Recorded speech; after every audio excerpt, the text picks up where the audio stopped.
tuko tayari kupokea mwenge wa uhuru. Kwa majina naitwa Tasi, nawakaribisha tarehe 16 mwezi wa 7 2026 kuupokea mwenge wa uhuru.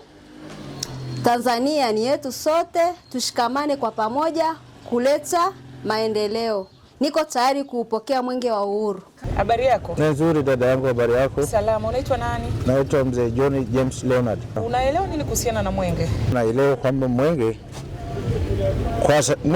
unatofautiana. Sisi zamani tukiwa wadogo wanasema unaleta amani kwenye nchi yetu, unavyokimbiza unahubiri mambo ya amani.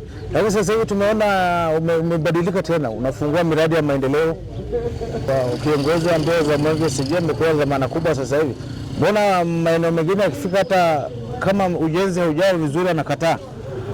Naona sasa ni njia nzuri ya serikali wamepata namna ya kuweza kufikia miradi ya maendeleo ambayo wametoa hela yao, kwamba hii hela imefanya nini.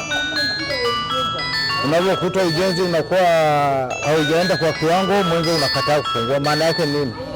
Maana yake ni kwamba labda kuna hela imeliwa huko, labda kuna ubadhilifu umetokea kwenye ile ya serikali. Kwa hiyo kwa maana nyingine bado unaendelea na ile azma yake ya kudumisha amani, kwa sababu kama serikali inatoa hela, mwenge inakuja kufungua, alafu jengo halijasanifiwa vizuri au halijajengwa vizuri, mwenge unakataa au unakubali, unatoa ujumbe. Lakini tunashukuru kupitia kwenye maendeleo, kwenye miradi yetu.